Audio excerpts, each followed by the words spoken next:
বিসমিল্লাহির রহমানির রহিম। ইন্নাকা লা তাহদি মান আহবাবতা ওয়ালাকিন্নাল্লাহা ইয়াহদি মান ইয়াশা। দয়ার নবী গো, আপনি চাইছেন আপনার চাচা হেদায়েত পেয়ে যাক ইসলামের আলোতে কালেমা পড়লে, আর আমি আল্লাহ চাইছি যে আপনার চাচা হেদায়েত পাবে না। দয়ার নবীকে বললেন ইন্নাকা লা তাহদি মান আহবাবতা। নবী গো, হেদায়েতের মালিক আমি নবী হওয়া সত্ত্বেও নবী তোমাকে দেইনি। আমি কি করলাম? হেদায়েতের চাবিকাঠিটা আমার আল্লাহ নিজে হাতে রেখে দিলেন। আল্লাহ তাবারাক ওয়া তাআলা নবীকে বললেন, দয়ার নবী গো, তুমি যাকে চাইছো হেদায়েত পেয়ে যাক, আর আমি আল্লাহ চাইছি সে হেদায়েত পাবে না। পেল না, মারা গেলেন, হেদায়েত পেল না। ইসলামের সব থেকে একজন বড় শত্রু, ইসলামের সব থেকে একজন বড় শত্রু একটা মেয়ের নাম বলবো, মেয়েটার নাম হলো হিন্দা। কি বললাম? হিন্দা। এই মেয়েটি এত খারাপ, এই মেয়েটি এত খারাপ, ইতিহাস প্রমাণ করছে এই মেয়েটি এত খারাপ। কিন্তু দেখেন এই মেয়েটির নামে, এই মেয়েটির নসিবে আল্লাহের হৃদায়ত জুটিয়ে দিলেন। কেমন করে? এই মেয়েটির একটা ছোট্ট করে ইতিহাস বলে আপনাকে, তাহলে বুঝতে পারবেন যে আল্লাহ তাবারক ওয়া তাআলা বলছেন ইহদিনাস সিরাতাল মুস্তাকিম। আপনাদের নিয়ে এসে আয়াতটা আল্লাহ তাবারক ওয়া তাআলা বলছেন ইহদিনাস সিরাতাল মুস্তাকিম, হে আল্লাহ তুমি আমাকে সোজা পথ দেখাও। বলছি কি বলছি না? হিন্দা মেয়েটা, এই মেয়েটা কত বড়! মেয়েটাদের মানে মানুষের যে কোনো একটা বড় সাইড ভালো থাকে, কিন্তু এই মেয়েটার সাইড কত বড় ভালো! এই মেয়েটা কোনোদিন পর পুরুষের সাথে, বেগানা পুরুষের সাথে মেয়েটি কথা বলেনি। ইতিহাস থেকে একটা প্রমাণ পাওয়া যায় কি এই মেয়েটি কেমন চরিত্রবান, এই মেয়েটি কেমন চরিত্র ভালো। ধরলেন যে মক্কার দক্ষিণে হিন্দার বাড়ি, তার সেহেলি বা তার সহিত একটা কোন মেয়ের সঙ্গে একটা ছেলে পুরুষ গল্প করছে। হাগো কোন জনার টলার বাড়ি কোথায়, না তো ওই টলাতে চলে যাও। কিছু জিজ্ঞাসা করেনি, খালি এই কথাটা বলেছে। তো হিন্দা যখনই কথা বলছে, হাগো শুনেছো? তার সহেলি বলছে শুনেছো। বলছে কি? অমুক টলার মেয়েটা একটা পুরুষের সঙ্গে কথা বলেছে। তখন হিন্দা জিভ বের করে বলছে, আস্তাগফিরুল্লাহ, আস্তাগফিরুল্লাহ। কি করে একটা পুরুষের সঙ্গে কথা বলতে পারে? ইতিহাস প্রমাণ করছে হিন্দার একটা চরিত্র ভালো ছিল। চরিত্রটা কি? বেগানা পুরুষ হিন্দাকে কোনোদিন দেখেনি। এই চরিত্রটা হিন্দার ভালো ছিল।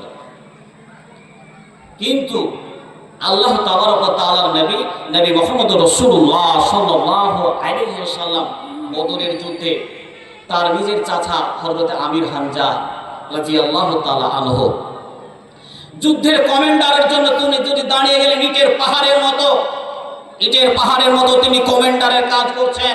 এমতো অবস্থায় কি বলে যে গিরিপথে হযরতে কি বলে যে আপনার কি বলে আমির হামজা যখন দাঁড়িয়ে গেলেন, তো বেঈদিন কাফিররা পেশাব করে দিতেন যে হযরতে কি বলে যে আবু কি বলে কি এসে। তো এই করতে করতে আল্লাহ তাবারক ওয়া তাআলার নবীর চাচা হযরতে আমির হামজা যুদ্ধের বীর যোদ্ধার মতো, বীর মুজাহিদের মতো যুদ্ধ করছে। যুদ্ধ করতে করতে হঠাৎ করে হিন্দার একটা গোলাম ছিল, তার নাম ছিল ওয়াহাসি। হিন্দার একটা গোলাম ছিল, তার নাম ছিল ওয়াহাসি।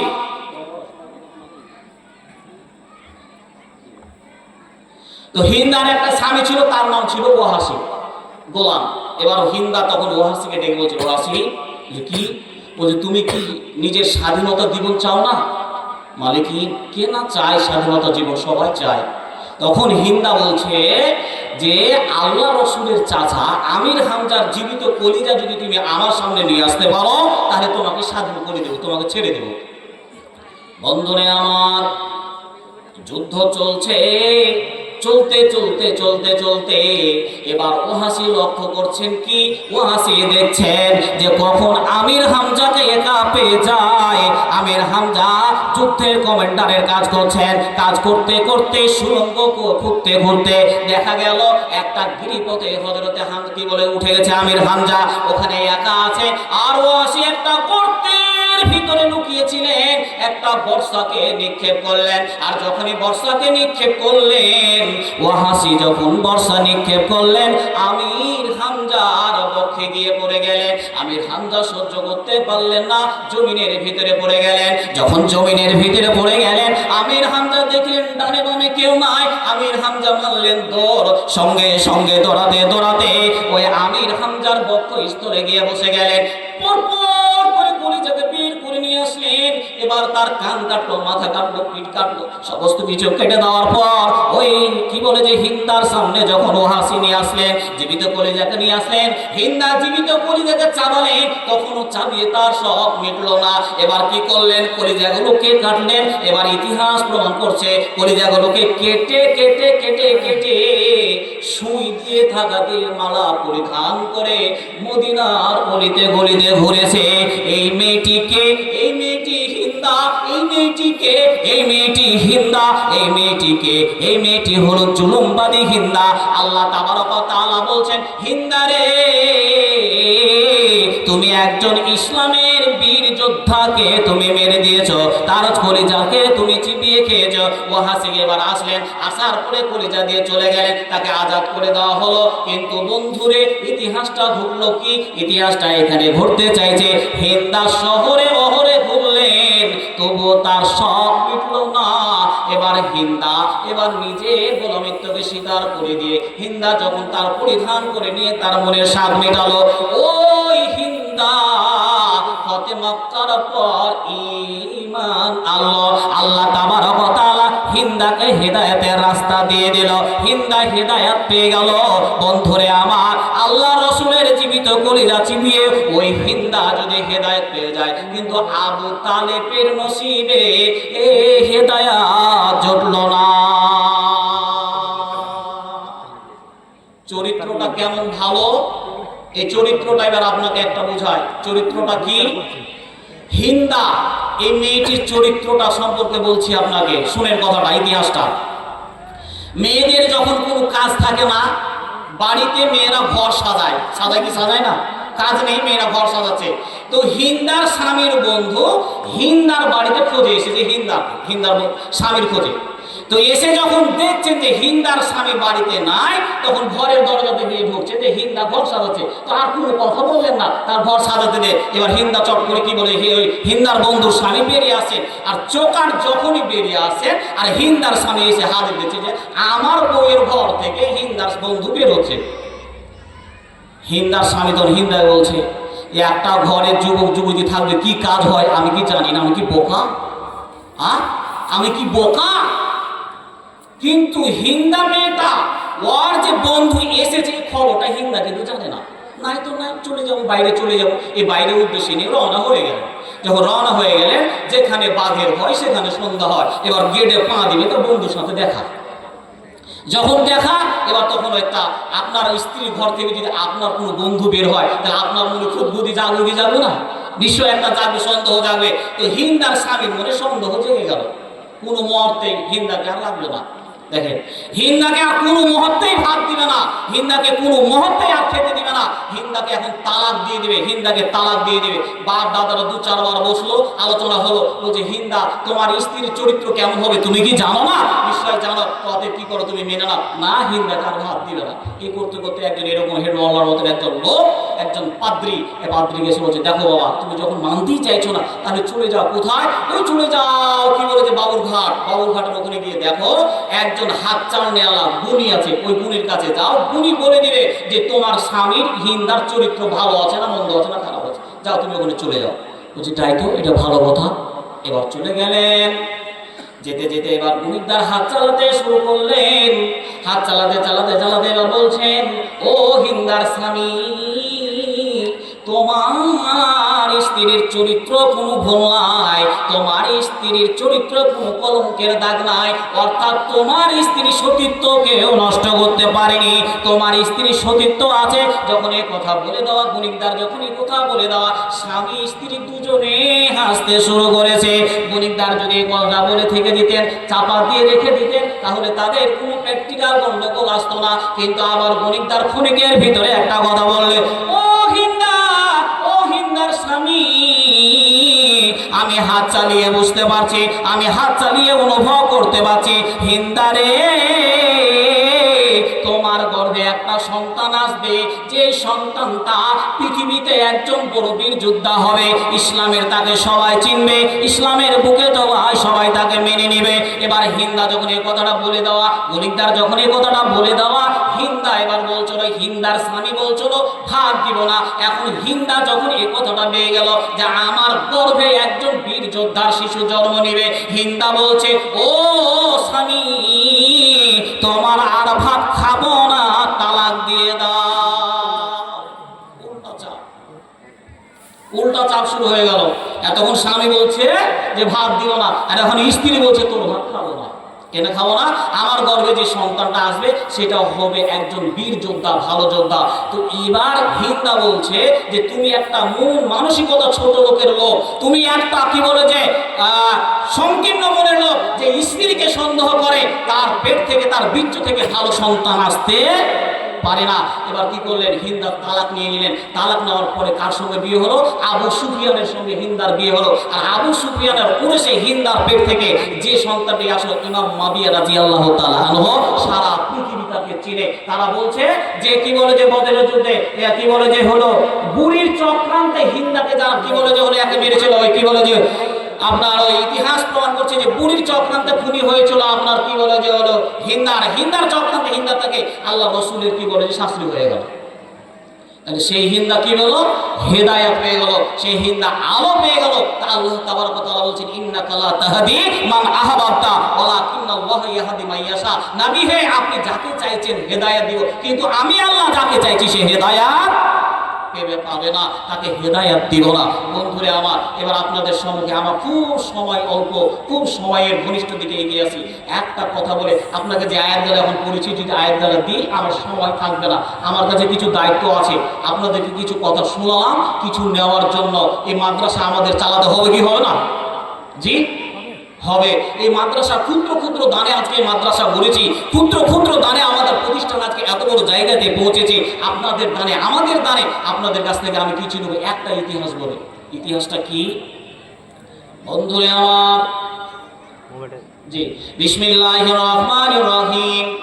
বন্ধুরে আমার, আল্লাহর নবী নবী মুহাম্মদুর রাসূলুল্লাহ সাল্লাল্লাহু আলাইহি ওয়াসাল্লাম যখন মৃত্যুবরণ করলেন, বিশ্ব নবী যখন মৃত্যুবরণ করছেন, আম্মা জান আয়েশা রাদিয়াল্লাহু তাআলা আনহার ঘরের মধ্যে যাচ্ছেন।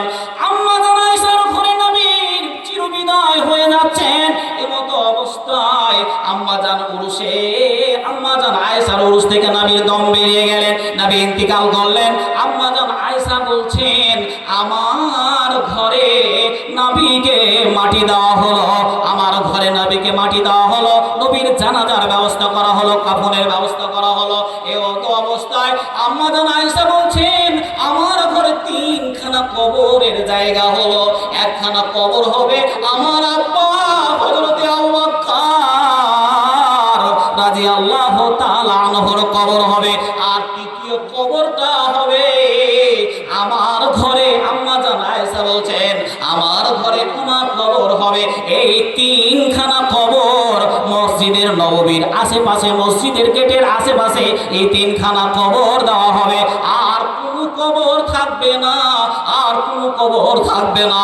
বন্ধুরে আমার, এই পরিস্থিতির ভিতরে এমন একটা ঘটনা ঘটে গেল, এই পরিস্থিতির ভিতরে এমন একটা ঘটনা ঘটে গেল।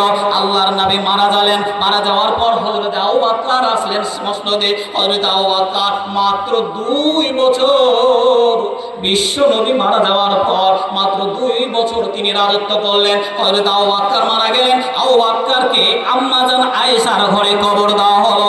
অর্থাৎ আম্মা জান আয়েশার আব্বা হযরত আবু বকরকে দাফন করে দেওয়া হলো। মাত্র একখানা কবর বাকি আছে। আল্লাহর নবী যখন হযরত আবু বকর যখন মারা গেলেন, কাফনের ব্যবস্থা করে দেওয়া হলো। এবার দ্বিতীয় প্রেসিডেন্ট আসলেন হযরত উমর রাদিয়াল্লাহু তাআলা আনহু। ঘটনাটা ঘটে গেল কি, এই করতে করতে হযরত উমর রাদিয়াল্লাহু তাআলা আনহু এই করতে করতে হযরত আম্মা জান আয়েশার কাছে আসলেন। মা বোনেরা আমার, মা বোনেরা যেরকম ভিক্ষার ঝুলি নিয়ে নেয়, ভিক্ষার কাঁধ নিয়ে নেয়, হযরত উমর আসলেন আর আম্মা জান আয়েশাকে বলছেন ও আম্মা জান আয়েশা, আপনার আব্বা আমার বড় বন্ধু, নবী আমার বড় বন্ধু। যেখানে গিয়েছি আম্মা জান আয়েশা শুনে নাও, যেখানে গিয়েছি আল্লাহর নবী ডাক দিয়েছেন, সঙ্গে সঙ্গে বেরিয়ে গেছি। আবু বকর গিয়েছি, আমি গিয়েছি, ডানে বামে নবীর সামনে পিছনে 24 ঘন্টায় সিকিউরিটির দায়িত্ব পালন করেছি। আম্মা জান আয়েশাকে বলছেন, আম্মা জান আয়েশা, আপনার কাছে জীবনে আমি কোনো মানুষের দরবারে কোনোদিন দ্বারস্থ হইনি, আমি কোনোদিন কোনো মানুষের কাছে চাইনি। একটা জিনিস আপনার কাছে বড় আবদার নিয়ে এসেছি গো, একটা বড় জিনিস চাইতে এসেছি। সেই জিনিসটা কি? আম্মা জান আয়েশা বলছেন, আমার কাছে এমন কোনো জিনিস দেওয়ার মতো নাই। আমার কাছে তো বড় কোনো অট্টালিকা নেই, আমার কাছে তো কোনো বাড়ি নেই, আমার কাছে তো কোনো গাড়ি নেই। আমার কাছে কি চাইতে এসেছেন, কি চাইতে এসেছেন? হযরত ওমর বলছেন, আম্মা জান আয়েশাকে বলছেন, আম্মা জান আয়েশা, আপনার কাছে একটা বড় আবদার, একটা বড় ভিক্ষার ঝুলি নিয়ে দাঁড়িয়েছিল। সেই ঝুলিটা কি? আপনার আব্বাকে যে কবরের জায়গাটাতে রেখেছেন, আর একটা কবরের মাত্র জায়গা বাকি আছে, একটা কবরের জায়গা মাত্র বাকি আছে। ওই জায়গাটা জানি, ওই জায়গাটা আপনার, ওই জায়গাটা আপনার। আয়েশাকে বলছেন, আয়েশা, এই ভিক্ষা আপনার কাছে মাংছি, এই ভিক্ষাটা আপনার কাছে চাইছি, ওই কবরের জায়গাটা উমারকে দেওয়া আম্মা জান আয়েশা কিছু বললেন না, ক্ষণস্থায়ী চুপ হয়ে গেলেন। যখন চুপ হয়ে গেলেন, আম্মা জান আয়েশা কোনো কথা বলছেন না। এই করতে করতে বিলম্ব হয়ে গেল। হযরত ওমর বলছেন, আর হয়তো আম্মা জান আয়েশা কোনো কথা বলবেন না। এবার হযরত ওমর চলে গেলেন। বেশ কিছুদিন পর হযরত ওমর আবার পাগলের ন্যায় কান্না করছে। হযরত ওমর বলছেন, আমি যদি আবু বকরের পাশে ঘুমাতে পারতাম, জীবনটা ধন্য হয়ে যেত। আমি যদি নবীর কাছে ঘুমাতে পারতাম, জীবনটা ধন্য হয়ে যেত। হযরত আবু বকরের কাছে যদি ঘুমিয়ে যাই, আমরা তিনজন বন্ধু ঘুমিয়ে যাব। অতএব আম্মা জান আয়েশাকে আবার দ্বিতীয়বার এসে জারি করলেন, আবার দরখাস্ত করলেন, আবার করজোড়ে নিবেদন করে বলছেন, আম্মা জান আয়েশাকে বলছেন, আম্মা জান আয়েশা, আপনার দরবারে আবার এসেছি, আমি আপনার দরবারে আবার চাইতে এসেছি। আম্মা জান আয়েশা বলছেন, কি ব্যাপার, কি ব্যাপার, আমার মন মানসিকতা এত কেন হয়ে গেল? আম্মা জান ভাবতে ভাবতে, আয়েশা ভাবতে ভাবতে হযরত ওমরকে বললেন, ওমর রে, এই কবরের জায়গাটা তোমাকে আমি দান করে দিলাম। লিল্লাহে তাকবীর।